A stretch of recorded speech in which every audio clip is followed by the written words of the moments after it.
I am insanely pissed right now. I basically recorded the rest of Bloody Spell and it took like 2 hours to get through all the footage and the commentary and everything. And for the first time I actually didn't look at OBS while recording, but it all came out black, with audio only. So I've just been sitting here hating myself for the past 30 minutes. But because this game is so much fun to play, I thought that I'd make a little review on it. I also replayed the entire game 3 times because it's just that much fun to play. So if you haven't watched the first video I did on this game, make sure to check that out. But without further ado, let's begin. Bloody Spell is a Chinese martial arts action RPG game made by Yilong Games. You're this guy that wakes up in a cellar and then progressively finds out that his sister has been captured and all of their men have been killed by the Void Legion. That's about as far as the story goes. For now at least. But what makes this game one of my favorite games I've played in a long time isn't the story, it isn't the character designs, and it isn't because you can make your head and hands bigger. That last one is real, and it also plays a big part in why this game fucking rules. What makes this game incredible is of course the combat. I can't even begin to explain how much fun this is to play. So far there are 3 different weapons with an insane amount of movesets. I pretty much used a single weapon because it just feels complex and smooth with every weapon feeling unique. First up we have the Blade, which does the least amount of damage, has the least range, but has the most combos and is the fastest. I played around with this for a bit and it feels fucking badass, but it's also a little bit more difficult than when you're using the Greatsword for an example. The Greatsword is pretty great.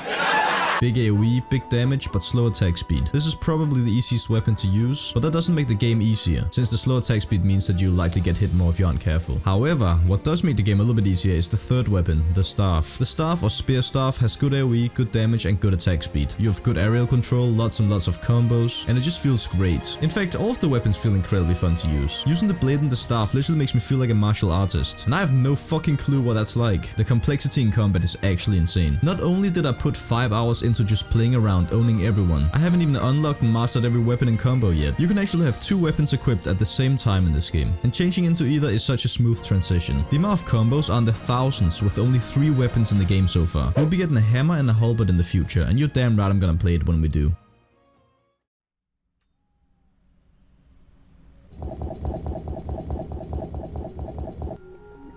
The game works as such. You play as far as you can, while finding randomly generated equipment and spells in a randomly generated level. I think I've played the first map like 12 times, and every time being a little bit different with new areas being introduced. Look at it like it's a Souls game combined with a roguelike, but with better gameplay, and a very big hit. Did I mention that?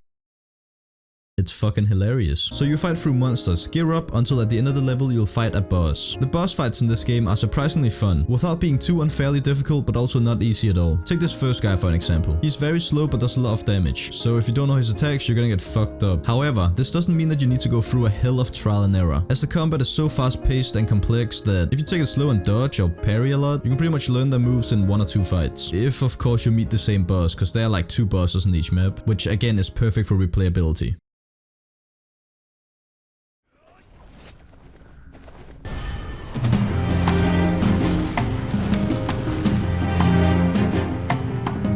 So mention that it's like a rogue Souls-like game, and that's because we have a thing called Bloody Spells. Is just like the name. You can find these spells in chests, or by buying them from one of these runestones. They are both passive and active spells that you can unlock, and you keep these forever no matter how many times you die. Some of these passive spells even include keeping some of your gear and essences in your next life, making your next attempt a little easier. Then there are also these things called treasures. You can find these stones or get them from unlocking achievements. They'll give you 2 extra passives like more essences per kill or no fall damage or lifesteal, or even a big hit. It's funny as fuck. And with all this in mind, I ventured out to defeat the boss. I traveled across the land, searching far and wide, each monster to understand and the power that's inside, until I finally got to the boss. I have to defend the world from you, you evil guy. Every challenge along the way, with courage I will face. I will battle every single day to claim my rightful place. Come with me, the time is right, there's no better team. He was tough, swift and dangerous, but with the power of enemy I managed to finally beat him, by him killing me. And then running away. I don't give a shit, I just beat him. And now, what's my reward?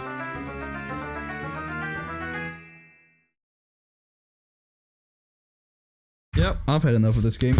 No, this is a thing that actually happens. You go through this epic game slaying hundreds of monsters, mastering your weapons with the help of your demon stand, and you get greeted with this.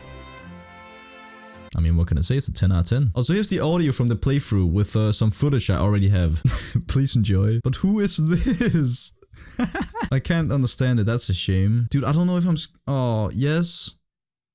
Did I reset my entire game or some shit? Please not something bad. Please, please, please, please.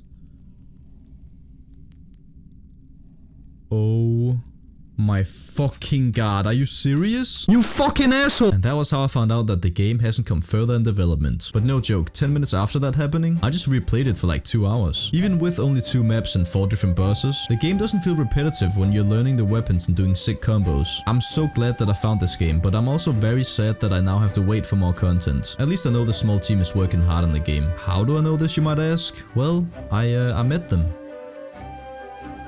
Here they are.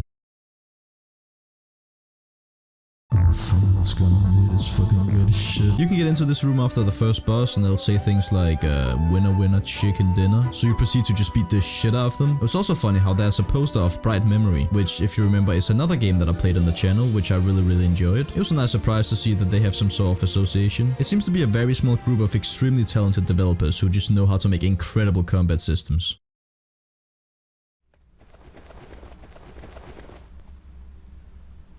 Alright, so I think I've covered most of the things that I wanted to cover, while also leaving some for the people who want to try it for themselves. I very highly recommend buying this game and supporting the creators, so if you thought this looked fun, please make sure to check it out in the description. Alright, in conclusion, this is by no means a perfect game. There are some bugs, a very shitty translation and limited content, but god damn it is it a fun ass game to play. Of course, it is still in early access, so I'm looking forward to playing it more in the future. But for now, I'm giving this game an 8 out of 5 Minecraft dudes out of 10, just for the pure entertainment value and replayability. So guys, if you enjoyed this review, please make sure to leave a like and a comment just to let me know what you thought. Make sure to subscribe if you're new, and as always, my name is Myth, and thanks for watching.